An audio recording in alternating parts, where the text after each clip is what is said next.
안녕하세요. 강리치입니다. 여러분, 밤이 좀 많이 늦었는데, 밤이 좀 깊었어요. 근데 저희가 조금 할 일이 너무 많은 거예요. 이제 가을 신상도 입고가 되고, 제가 이제 의류 사업을 하다 보니까, 준비할 게 너무 많아서 좀 늦었습니다. 네. 여러분도 일하시냐고 많이 힘드시죠? 하루가 많이 고단하시죠? 그래도 잠이 안 오시거나 하시는 분들은 저의 그 강리치 채널 보시면서 이제 틀어놓으시고 이렇게 침대 옆에다가 틀어놓으시고 이렇게 주무셔도 잠 잘 오실 거예요. 저도 그랬거든요. 저도 유튜브 방송 들으면서 잠이 안 올 때, 좀 많이 그냥 좀 도움이 됐던 적이 많았어요.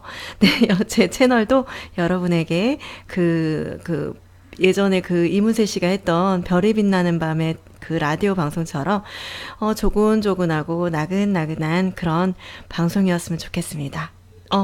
참 주무시는데 도움도 되시면 참 좋을 것 같아요. 그리고 제가 오늘 다룰 이야기가 5가지 사랑의 언어에서 나왔기 때문에 우리가 좀 지금 깊은 밤에 이렇게 듣기에도 나쁘지 않을 듯 합니다. 네, 이제 오늘은 이제 두 번째 시간으로 5가지 사랑의 언어 25페이지를 읽어보도록 하겠습니다. 제가 이 부분을 읽어보기로 한 이유는요. 사랑을 하는 방법들을 많이 모르는 분들이 많아요. 그래서 우리가 사랑에 실패를 하고 그리고 사랑의 아픔을 견뎌내지 못하는 경우가 많고요. 저 또한도 그런 사랑을 견디기 굉장히 어려웠던 사람 중에 한 명이기 때문에 너무 많이 공감이 됐던 부분입니다. 네, 사랑을 하려면은 기본적으로 이 부분에 대해서 이해를 하셔야 되는 부분이기 때문에 지금 많이 어렵게 사랑에 대해서 대처를 못 하시고 계시는 분이나 사랑에 대해서 실패를 경험하신 분들, 그래서 너무 힘드신 분들은 이 내용을 잘 생각하시고 다음 사랑이 왔을 때는 좀 더 건강하고 안전하고 그리고 행복한 사랑을 하실 수 있는 그런 계기가 되실 수 있으니까 한번 잘 들어보셨으면 좋겠습니다. 네.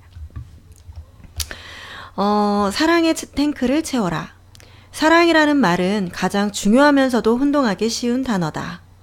세상 사상가든 종교든 사상가든 종교적 사상가든 사랑이 삶에서 중요한 역할을 한다는데 대해서는 의견을 같이 한다.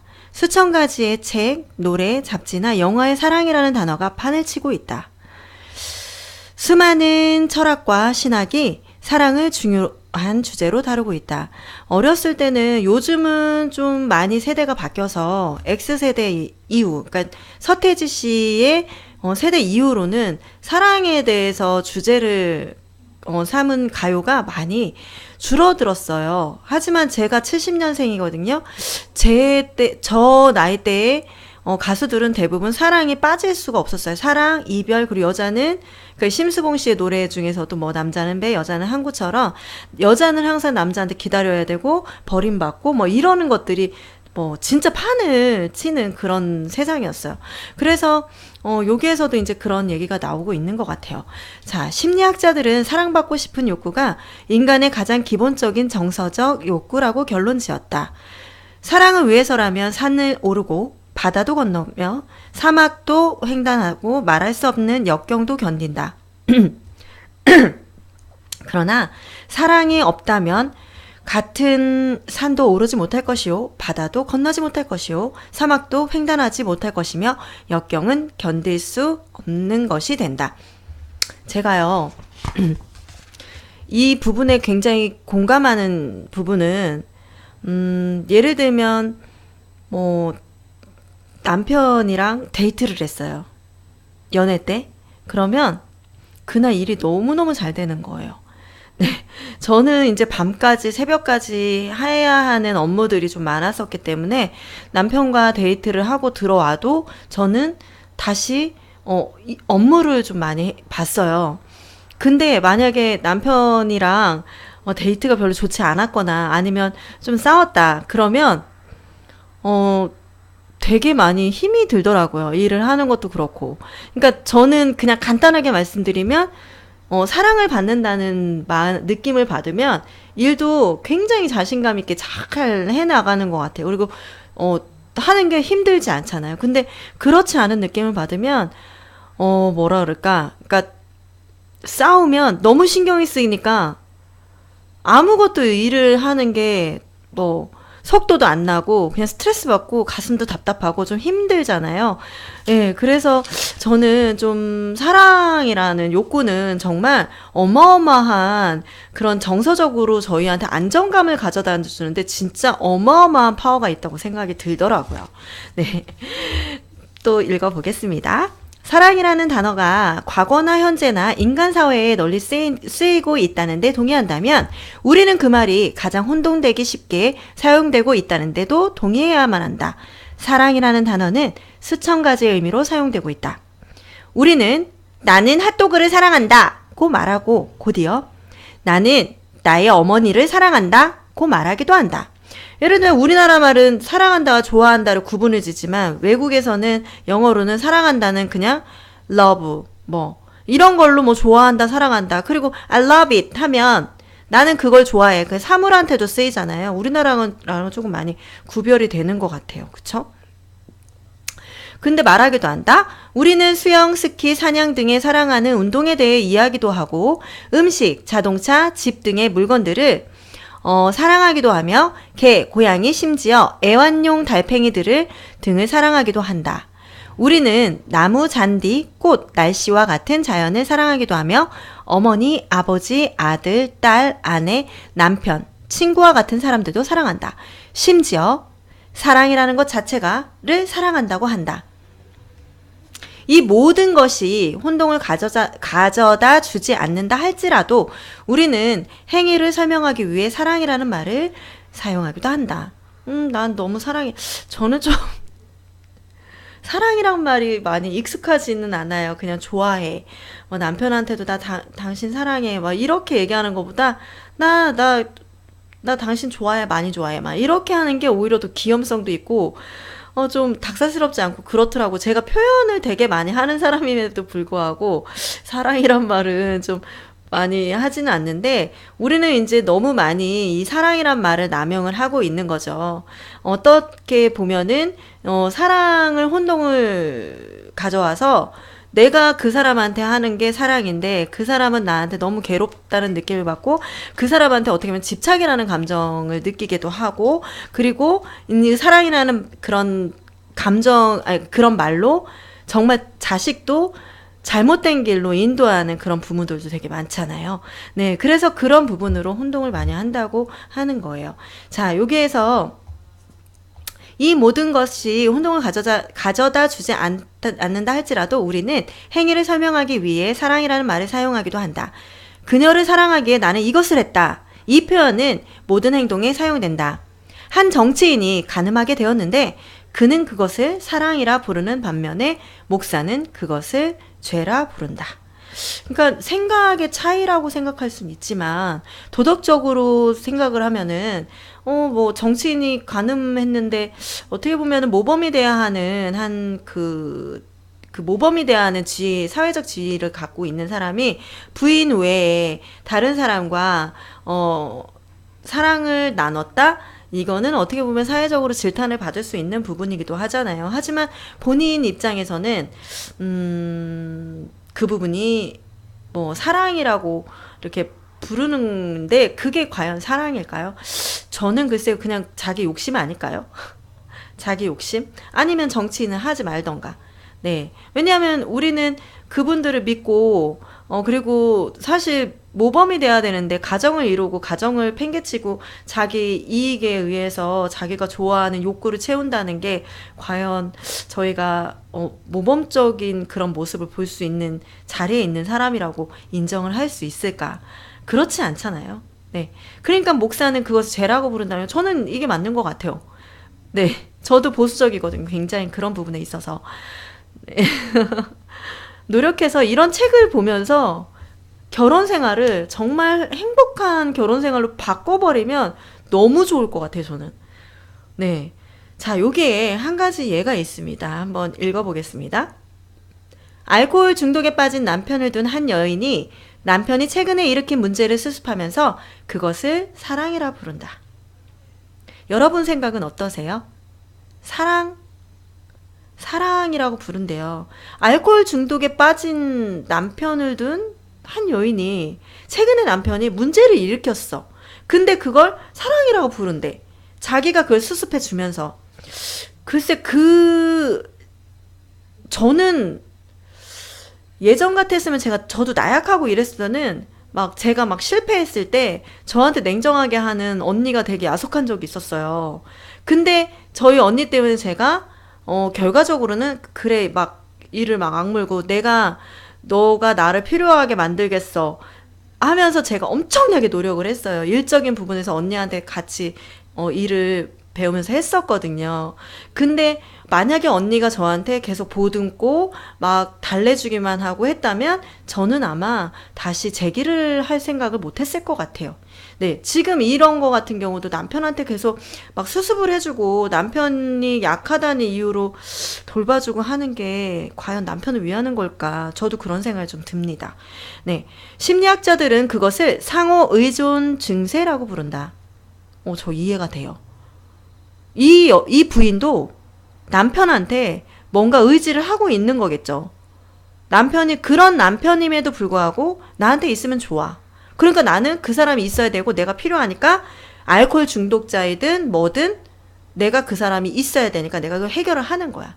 저도 이렇게 받아들여지더라고요. 네. 부모는 사랑이라는 명목으로 아이들의 응석을 받아준다. 그러나 가정문제 전문가들은 그것을 무책임한 양육 태도라고 한다. 그럼 사랑하는 행위는 무엇이란 말인가?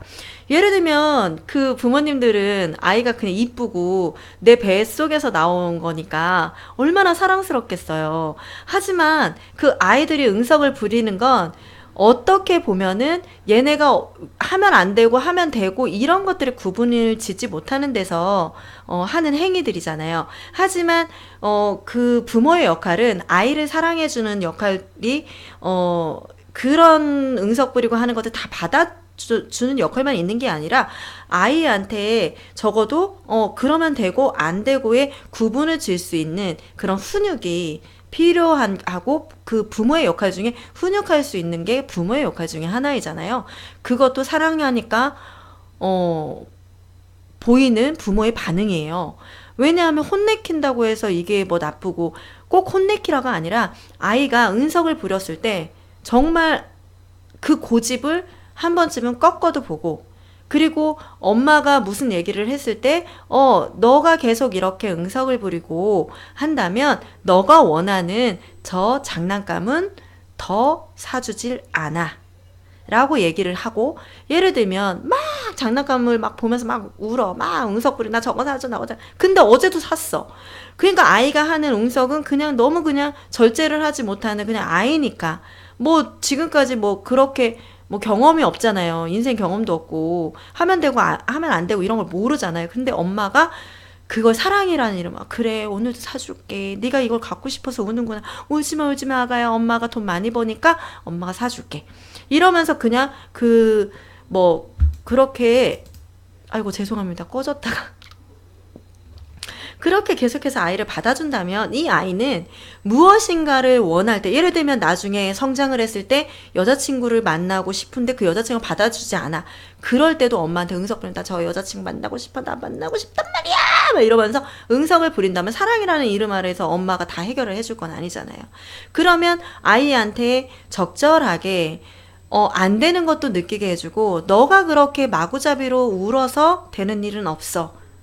대신에 너가 엄마한테 울지 않고 너가 원하는 걸 이야기한다면 엄마는 네 말을 들을 수는 있어 라고 하는 방법으로 해보는 것도 부모의 역할이라고 생각을 합니다. 사랑을 응석을 부린다고 다 받아준다는 거는 글쎄요 제가 봐도 무책임한 양육 태도라고 생각을 합니다. 네. 그럼 사랑하는 행위는 무엇이란 말이냐? 이 책의 목적은 사랑이라는 말과 관련된 온갖 혼동을 제거해주기 위한 것이 아니라 우리의 정서적 건강에 꼭 필요한 사랑에 초점을 맞추려는 것이다. 저 이 말 너무 좋네요. 이 책에 그 초점을 맞추려는 것이다. 필요한 상황에, 사랑에. 그러니까 제가, 저도 부모 교육이라는 걸 받고 개인 상담을 한 3년 동안 받아봤잖아요. 저는 그때 정서적으로 건강한 그런 활동들을 저는 하러 다녔던 거예요. 그리고 기본적으로 내가 변하는 거, 내가 변해서 이 모든 것들이 내 주변의 모든 상황들을 딱 바꿔버리는 그런 걸 하기 위해서 다녔는데, 거기에서 아이한테 사랑을 주는 4가지 방법이 있다고 저는 배웠거든요. 그게 스킨십, 공감, 놀이, 칭찬이에요.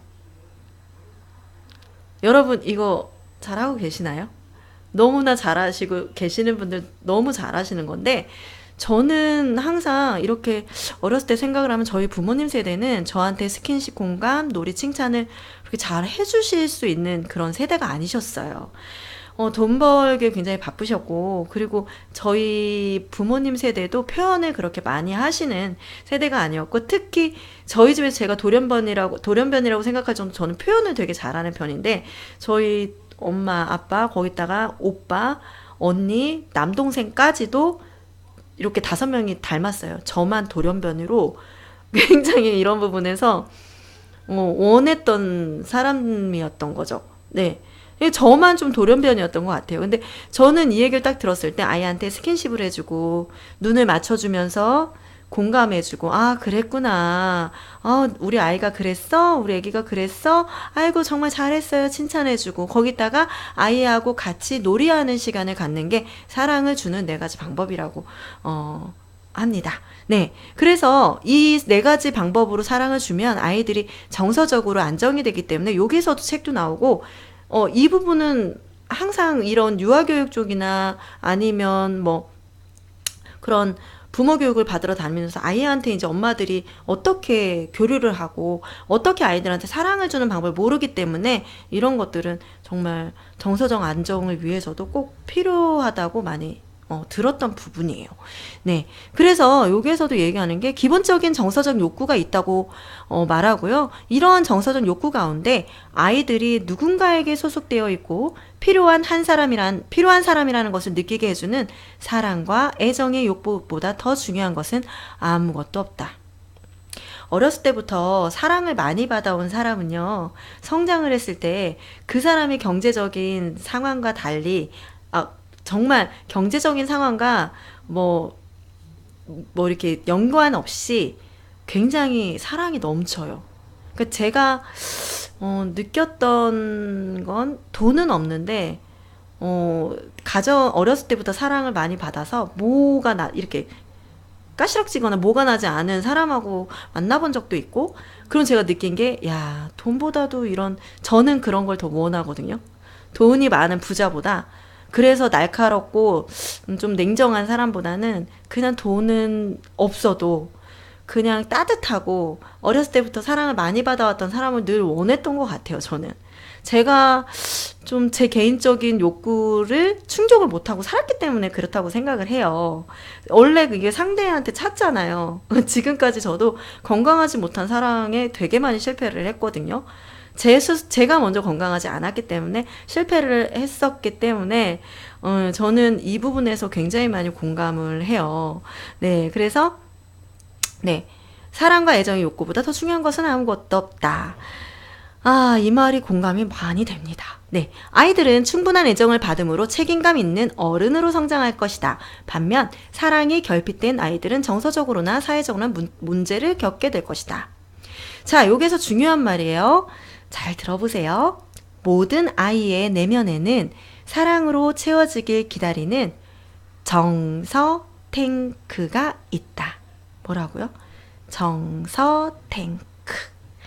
정서 탱크. 아이가 진정으로 사랑받고 있다고 느낄 때 그 아이는 정상적으로 성장하지만, 그 사랑 탱크가 비었을 때 그 아이는 그릇된 행동을 하게 된다.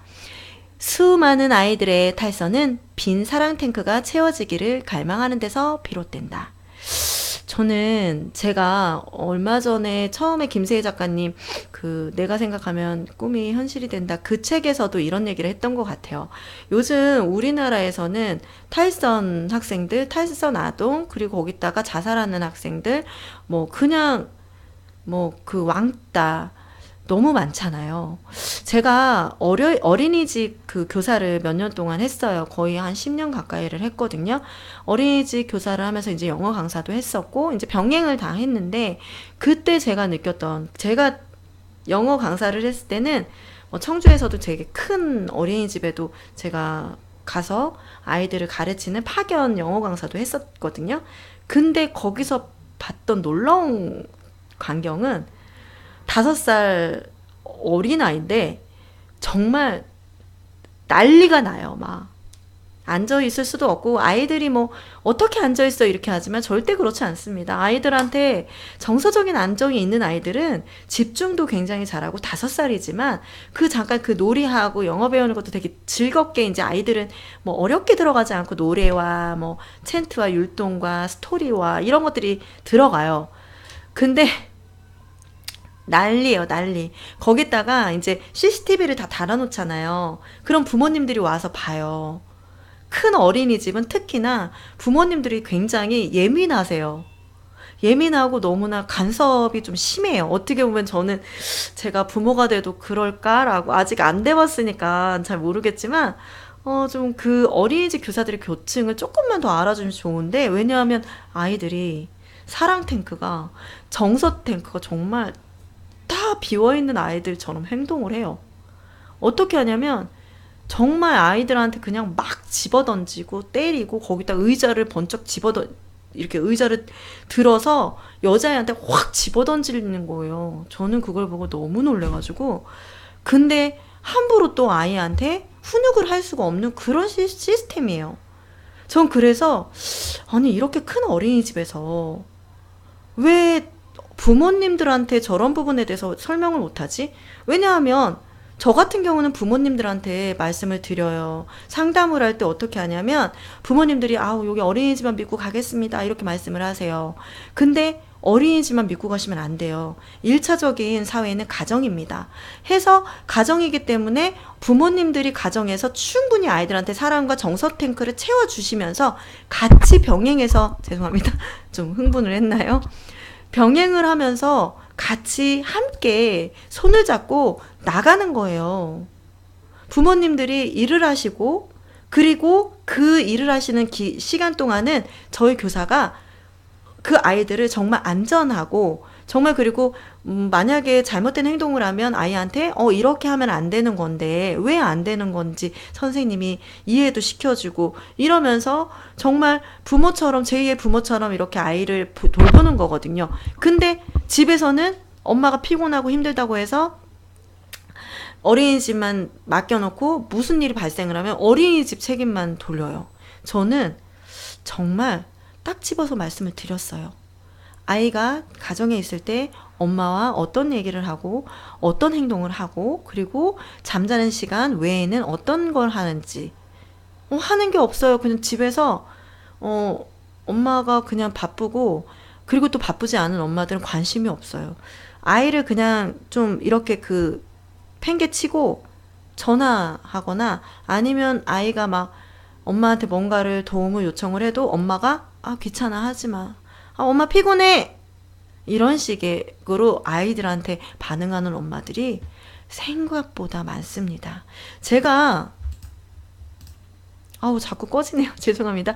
제가 그걸 왜 느끼냐면 저희 그 부모님 세대는 정말 살아가는데 자식을 낳고 그냥 그게 생활이고 살아가시는데 너무나 바쁘셨고 그 표현을 하실 수 없는 그런 세대셨으면 저희 그 다음 세대, 저희 같은 세대는 정말 스스로 자랐어야 되는 세대, 그리고 정말 과도기적인 세대, 그리고 저희 그 다음 엄마들은 저보다 이제 한 40대니까 30대, 20대 엄마들은 제가 30대, 20대 엄마들을 봤으니까 정말 가정생활을 하고 싶어 하지 않는 자기 자신 너무 중요한 자기 자신이 중요해서 그냥 친구들이 만나서 수다 떨고 술 마시고 밤늦게 다니고 이러는 걸 좋아하는 엄마들이 너무 많았어요.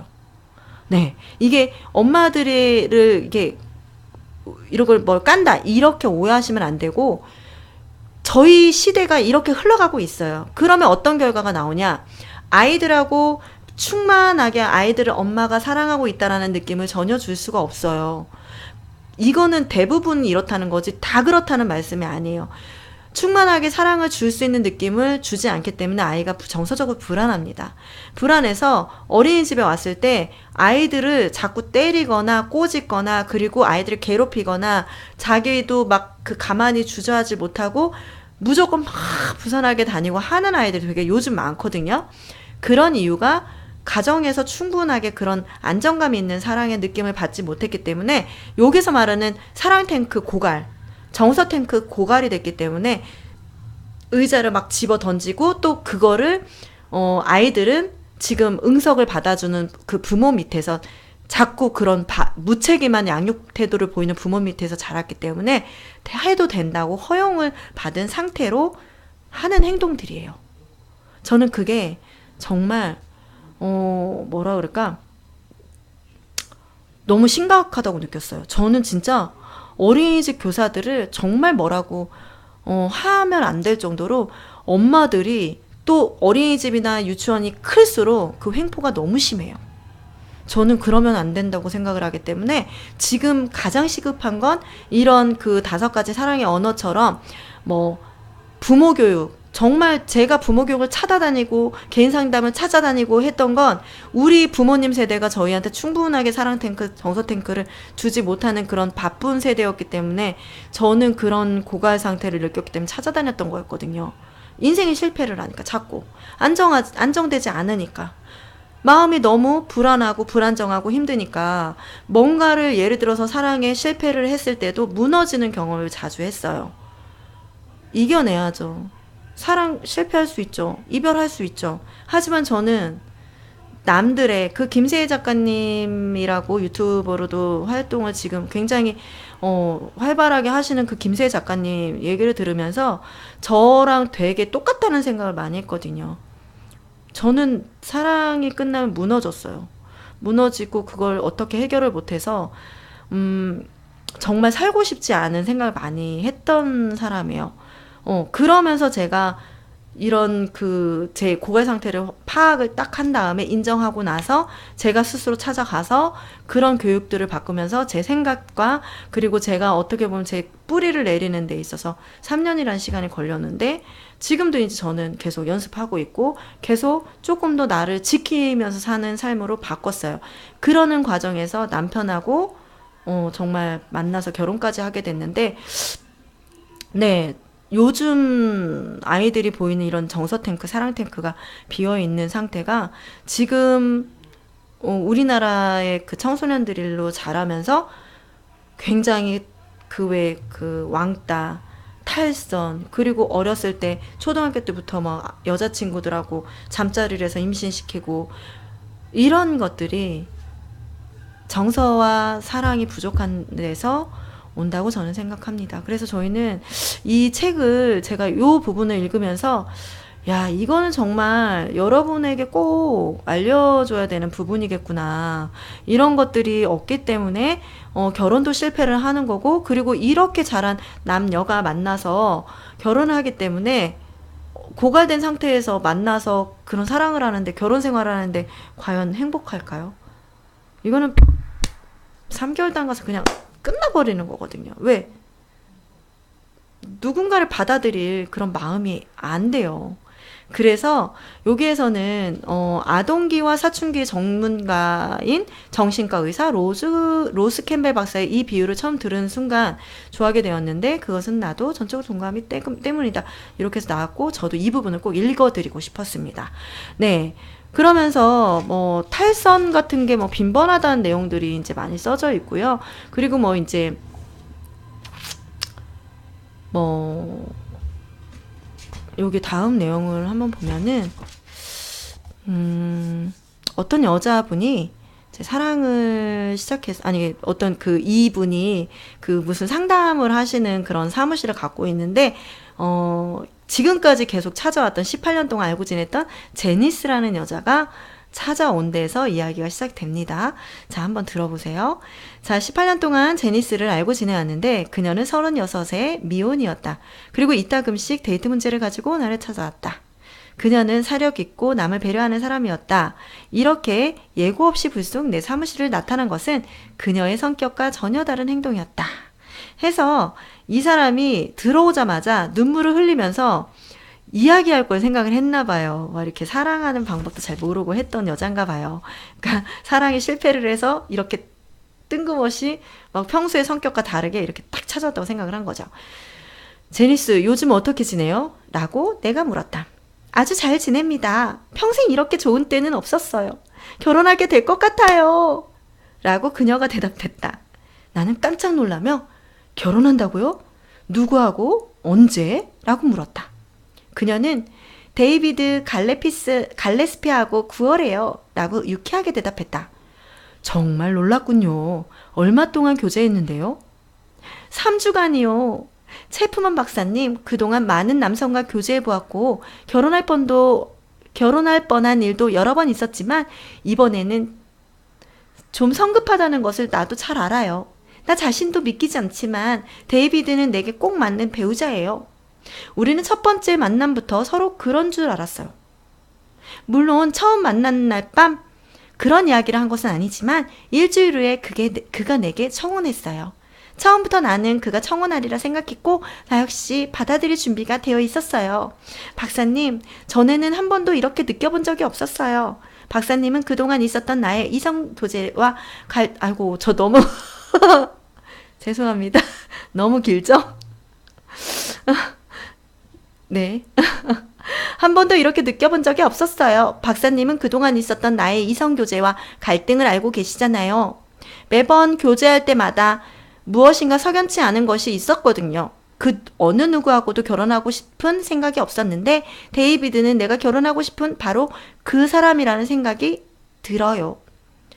그러니까 이 여자분이 3주간 남성과 교제를 했는데 일주일 후에 이제 청혼을 한 상태인 거예요. 그리고 이 사람하고 결혼을 처음부터 예상을 하고 만남을 가진 것 같아요. 그러면서 이제 이 여자가 내가 좀 엉뚱한 것은 알지만 무척 행복하다. 내 생에 이렇게 행복한 적은 없었다라고 얘기를 합니다. 자, 제니스에게 무슨 일이 생긴 것일까요? 그녀는 사랑에 빠졌다. 그녀 생각에는 지금까지 만나온 사람들 중 데이비드가 가장 매력 있는 사람이다. 그는 모든 면에서 완벽하다. 가장 이상적인 남편이 될 것이다. 그녀는 반낮 그를 생각한다. 데이비드가 2번이나 이혼한 경력이 있으며 3 자녀가 있고 작년에 새 직장을 전전했다는 새 직장, 3개의 직장이에요. 사실들이 제니스에게는 대수롭지 않다. 저 이거 뭔지 알죠? 어떤 조건이 들어오겠어요? 필이 딱 오는데 그냥 감정이 딱 앞서버리면 이미 아무것도 안 봐요. 제가 그걸 너무 잘 알기 때문에 다른 거 필요 없어요. 누가 뭐 조언을 해준다? 필요 없어요. 안 들려요.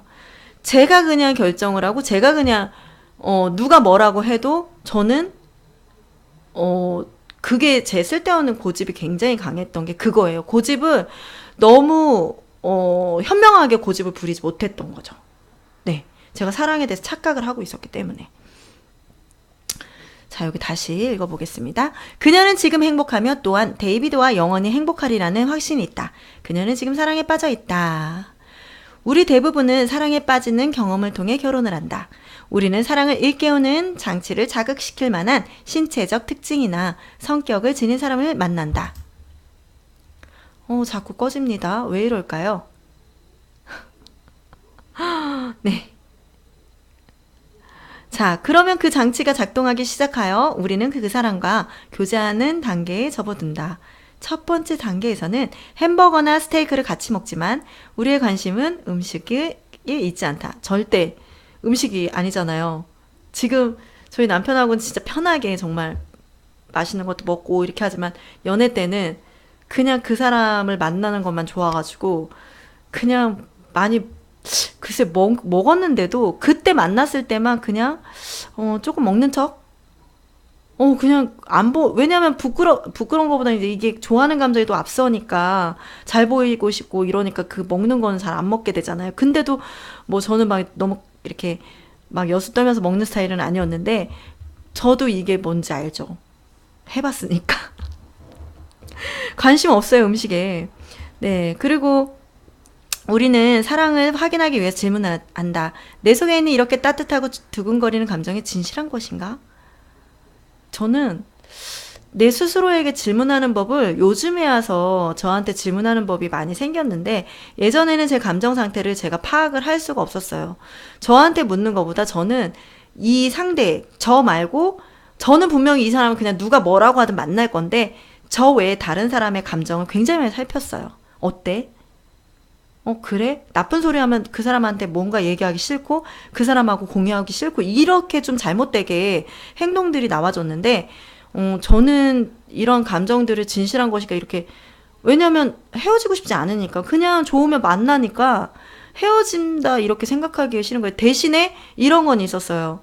나한테 좀 서운하게 하면, 그게 당연하다고 생각하고, 사랑을 못 받는다 생각을 하고, 굉장히 그렇게 안 할 거면 헤어져.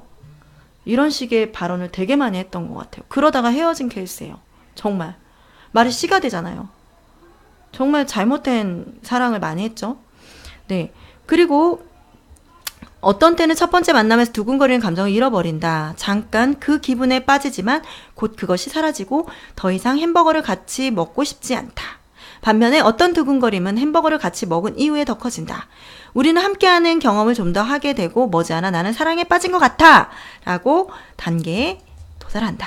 그러면서 이제 우리는 점점 서로의 막 감정에 막 솔직히 말해서 처음에는 그렇잖아요. 구름 위를 걷고, 그리고 또 그러면서 이제 어떤 뭐 일어날 때마다 뭐 결혼에 대해서 서로가 막 얘기를 하다 보면 그냥 좋을 때니까 결혼해도 행복한 결혼 생활이 될 것이야 라고 서로가 착각을 하고 있고, 그 전제 조건을 깔아놓는 거예요, 기본적으로. 그러니까 이 사람하고 나하고만 지금 착각을 하고 있는 거죠. 반면에 이 사랑의 감정이 식었을 때 그 상대에 대해서 얼마나 내가 냉정하고 냉혹해지는지를 전혀 모르고 있는 거죠. 네. 여러분들 해보셨잖아요. 결혼 안 하신 분도 있지만, 저는 대부분 이제 저희 나이대가 이게 결혼하신 분들이 많으니까, 제가 늦깎이 결혼을 했지만 저 또한도 혹독하게 느꼈습니다. 네. 이렇게 웃으면서 얘기하지만 지금은 이제 마음이 되게 많이 좀 석 달이 이제 지난 것 같아요. 6, 7, 8. 이제 석 달이 갓 지났어요. 5월 19일에 결혼했으니까 갓 지났네요. 이제 조금은 맞춰지는 것 같아요. 정말 고비가 엄청 많잖아요. 왜? 벗겨지잖아요. 많이 벗겨지잖아요. 옆에 있어도 두근거림도 없어지고, 그냥 이 사람은 그냥 어디 떠날 사람 같지 않으니까 그냥 막 함부로 대할 수도 있고, 그냥 믿거니 하는 건데, 그 믿거니 하는 마음으로 서로가 굉장히 큰 트러블에 부딪히는 게 결혼 초반에 입문하고 나서인 것 같아요. 네.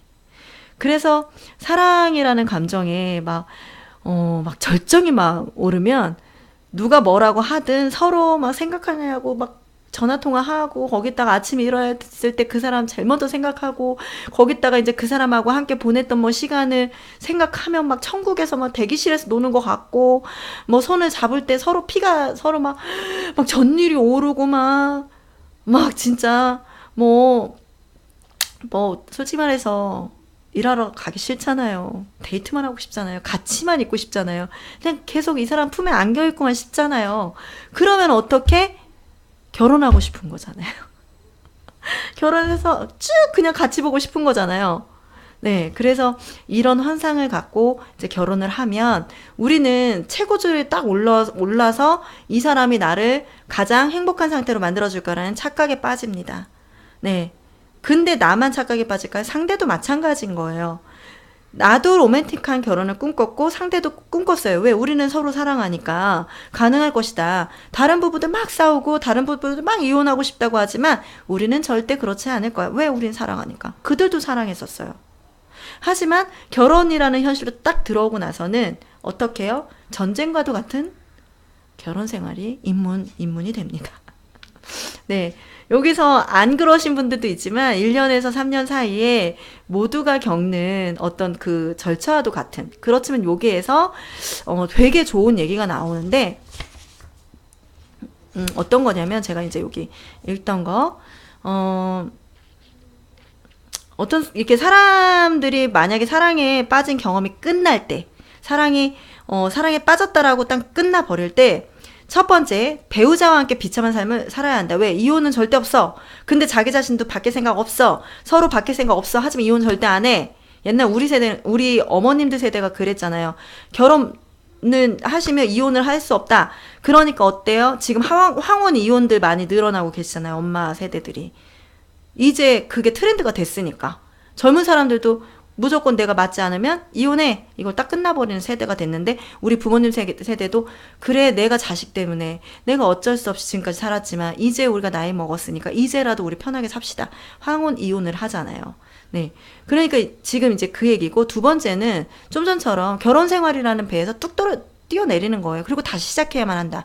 이거는 요즘 후자가 우리 세대인 거죠. 지금. 근데 여기에서 뭐 자녀가 있으면 이혼율은 좀 더 높아진대요. 네. 그리고 이러한 통계는 제3의 좀 더 나은 방안을 암시하는데, 그것은 사랑에 빠진 경험이 일시적으로 감정이 고조된 상태라는 것을 인정하고 배우자와 더불어 진정한 사랑을 추구하라는 것이다. 저는 이거에 한 표. 제가 찾은 게 이 방법이에요. 제가 얻은 결론이 이 방법이었어요. 저는 정말 이 사람하고 좀 심하게 싸웠을 때 이 사람이 딱 던진 한마디가 생각이 나더라고요. 나만 있으면 된다며! 좀 싸울 텐데. 저 그 말이 너무나 저희 뒤통수를 꽝 하고 딱 뭔가가 딱 맞는 것처럼, 나는 그랬는데, 나는 이 사람만 있으면 된다고 했는데, 난 이 사람한테 아무 조건도 필요 없고, 나는 그냥 이 사람만 있으면 된다고 했는데, 나는 왜 이 사람만 있는데도 이렇게 기분이 좋지가 않고, 왜 이렇게 저 사람한테 불만이 많이 쌓이고, 왜 이렇게 저 사람이 하는 말마다 싫을까? 이런 생각에 정말 괴로웠었어요. 왜냐하면 결혼 생활 처음 입문을 하면 같이 정말 오랫동안 따로 떨어졌던 사람들이 한 집에 살게 돼요. 정말 치약 요거 때문에, 치약 짜는 거 때문에 뭐 다퉈가지고 이혼한다? 저 그거 진짜 공감했다니까요. 저희는 치약 때문에 싸운 건 아니지만 뭐 때문에 싸웠더라? 정말 별것도 아닌 것 같고 정말 크게 싸움까지 번져가지고 저희는 또 되게 좀 이거를 찾아내는데 좀 걸렸던 것 같아요. 네. 근데 저는 지금 이 방법을 찾아서 제가 남편한테 생각을 한 게 뭐냐면, 남편한테 자꾸만 바뀌어라 저도 끊임없이 요구를 했던 것 같은 거예요. 하지만 남편이 바뀌고자를 원하기 전에 내가 먼저 바뀌어야 된다는 생각에 결론이 딱 맺고, 나는 이 결혼 생활을 어떻게 하지 내가 잘 입문을 해서 이 처음에 울퉁불퉁한 길을 어떻게 해서 좀 매끄러운 길로 갈 수 있을까를 굉장히 많이 생각을 했어요. 물론 울기도 많이 울었죠. 많이 울기도 했는데, 방법을 찾은 건, 그래, 상대를 바뀌고자 원하지 말고 내가 먼저 바뀌자. 내가 먼저 바뀌면 기적은 별처럼 쏟아질 거야. 전 진짜 제가 얘기하는 저희 그 목표가, 저는 제가 항상 추구하는 삶이에요. 제가 40대 이후에 제가 남편을 만나서 결혼도 하고, 저는 진짜 어떻게 보면 과거에 살았던 그 세월보다 지금이 가장 행복해요. 속상한 일이 있더라도 저는 지금이 가장 안정이 됐고 지금이 가장 행복한 사람이거든요. 네, 다시 과거로 뭐 돌아가고 싶은 때는 없습니다. 네. 그럴 정도로 저는 오늘 더 안정적이고 내일 더 안정적이고 좀 더 편안한 사랑을 한다라고 저는 확신하는 사람인데, 그랬었어요, 남편한테. 근데 제가 먼저 바뀌고자 딱 제 스스로에게 딱 선포를 딱 하고 나니까 정말 사랑의 감정은 끝났지만 정말 이 상대를 인정하면 또 다른 진정한 사랑이 오고 있다라는 걸 느끼겠더라고요. 편안한 사랑, 그리고 상대를 인정하는 게 얼마나 힘들어요. 아, 이 사람은 이렇게 얘기하는 사람이야. 이 사람은 이렇게 행동하는 사람이야. 이 사람이 이렇게 했을 때 나한테 나를 사랑하지 않는 게 아니라 이 사람은 그냥 이게 평소의 행동이야. 사람과 별개로 뚝 떨어뜨려 딱 본 거예요, 저는. 그리고 이 사람한테 사랑을 받으려고 노력하지 않고, 왜 너는 나한테, 왜 손도 안 잡아줘? 왜 당신은 나를 안아주지도 않아? 당신은 왜 나한테, 왜 나를, 이렇게 해서 좋은 말로, 예쁜 말로 얘기하지 않아? 라고 얘기하지 않아요, 이제. 왜냐하면 나는 그 사람이 그렇게 항상 말하는 사람이고, 또 저는 그걸로 인해서 제가 그 사람한테 사랑 못 받는다는 생각을 하지 않고 하다 보니까 제가 이제는 자기야? 이러면서 나 자기야 안을 거야 이러면서 또 안고, 그러면 그 사람도 무뚝뚝한데 또 이렇게 가만히 있고, 그러면서 그게 어떻게 보면은 받아주는 거잖아요. 그리고 그 사람도 저를 사랑하니까 그거를 이렇게 하는 거잖아요. 좀 더 표현할 수 있는 사람이 표현을 하는 거고, 그리고 사랑을 줄 수 있는 사람 주는 거예요. 네, 그러고 났더니 이런 뭐라 그럴까, 이성과 감성을 연결을 시켜주는 그런 사랑이 되는 것 같아요. 이성적으로 판단을 해서 이 사람에 대해서 인정을 해주고, 그리고 이 사람이 하는 행동으로 내가 상처받지 않고, 그리고 그러면서 편안해지면서 이 사람과 감정적으로 기본적으로 믿음을 갖는 감정의 교류가 흘러가고 있다는 거. 이게 제가 얻은 결론이에요. 근데 여기에서 이 내용이 딱 나왔을 때 저는 제가 되게 공감을 했기 때문에, 오늘은 이 부분을 5가지 사랑의 언어, 이제 그거를 딱 들어가기 전에 이 부분을 꼭 한번 짚고 넘어가야겠다라고 생각을 했습니다. 그래서 들어왔는데 되게 좋은 말이 있어요. 사랑은 노력과 훈련이 필요하고요. 그리고 열심히, 그러니까 이것은 만일 배우자의 삶이 나의 노력에 의해 풍성해진다면 나 또한 정말 서로 사랑하고 있다는 만족감을 느낄 것을 알고, 제가 이래요. 제가 남편한테 항상 난 자기가 있어서 너무 행복해. 난 자기가 정말 너무 멋진 것 같아. 자기는 이것도 되게 말을 잘하네. 자기는 이런 재밌는 것들, 철구형 저한테 알려줬잖아요. 그러니까 저랑 같이 보는 거예요. 같이 보고 저하고 막 이거에 대해서 막 얘기하고, 그러면서 저하고 대화하는 게 그냥 좀 더 하고 싶어 하고 막 이러니까. 근데 그러면서 저도 정말 이 사람이 사랑하고 있다는 생각을 저도 그냥 자연스럽게 느끼는 것 같아요. 그러니까 저랑 남편이랑 좀 편안해지고 그냥 만족하다고 할까요? 그런 걸 느껴요. 그러니까 여기서도 지금 나오는 내용이 그 부분인 것 같아요. 그리고 열심히 배우자의 유익을 위해 노력하고자 하는 선택이다. 저는 저희 남편이 아침에 밥을 안 먹고 나가요. 그냥 일어나자마자 좀 더 잔다고 일어나자마자 그냥 씻고 나가거든요. 근데 나가서 점심도 밖에서 먹고, 그러면 이제 밥을 저희가 이제 들어와서 먹으면 한 10시, 11시, 12시 요 사이에 먹어요. 한 11시 내외로 먹거든요. 근데 저는 남편이 제가 이렇게 차려주고 제가 해주는 밥을 먹는 게 너무 사랑스러워요. 너무 예뻐요, 저는. 아직 처음이라 그런가요? 그냥 마음이, 그 사람이, 그냥 제 남편이 제가 해준 밥을 먹는 게 왜 행복할까 이렇게 생각을 하니까 저 사람만 있으면 된다고 생각을 했잖아요. 근데 그 사람 제 앞에 있는 거예요. 얼마나 고마워요. 얼마나 행복해요, 저는. 그리고 제가 한 걸 먹어주는 사람이 그 사람인 거예요. 내가 사랑하는 사람. 얼마나 감사해요. 네, 아니 저는 정말 그렇게 생각 못했어요.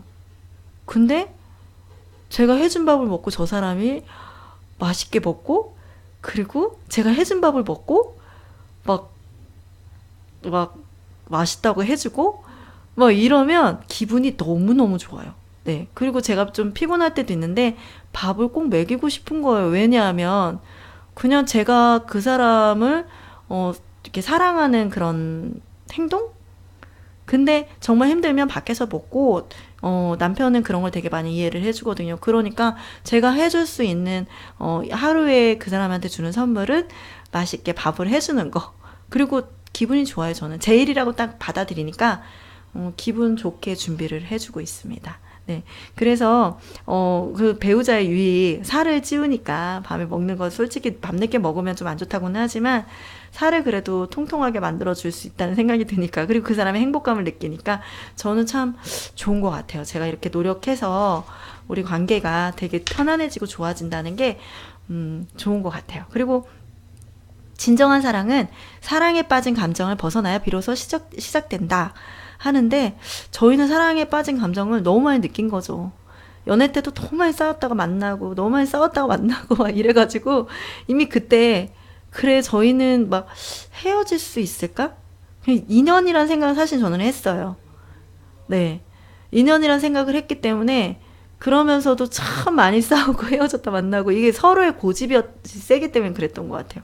그래서 이제는 사랑에 빠진 감정을 이제 좀 벗어났기도 했고, 이제 결혼해서 서로가 로맨틱한 걸 뭐 꿈꿀 수도 있는데, 지금은 저는 밤 시간에, 지금 남편은 지금 거실에서 영화를 봐요. 저랑 같이 보는데 제가 유튜브 방송을 하러 들어온다고 하니까 이제 혼자 보고 있는데 치킨을 또 시키고 싶어 하더라고요. 그래서 이렇게 하는 시간만으로도 너무 좀 편안한 사랑을 하지 않고 있나 이런 생각이 듭니다. 네, 그래서 우리 이제 배우자가 우리를 받아들이고 원하고 우리의 행복을 위해 헌신한다는 것을 확신할 때 우리는 안정감을 느낀대요. 그리고 사랑에 빠졌을 때 우리는 이 모든 감정을 느낀다. 그것이 지속되는 동안은 천국이었다. 우리의 실수는 그것이 영원히 지속될 것이라는 착각한 것이다. 이게 이제 너무 사랑의 감정에 빠져서 그 사람이 나한테 뭐든지 다 해줄 거야. 결혼하고 나서는 달라져요. 근데 정말 결혼하고 나서 이 감정들이 깨질 때 현명하게 대처를 하신다면, 제가 원했던 지금 제 3의 방법, 아까 말씀드렸던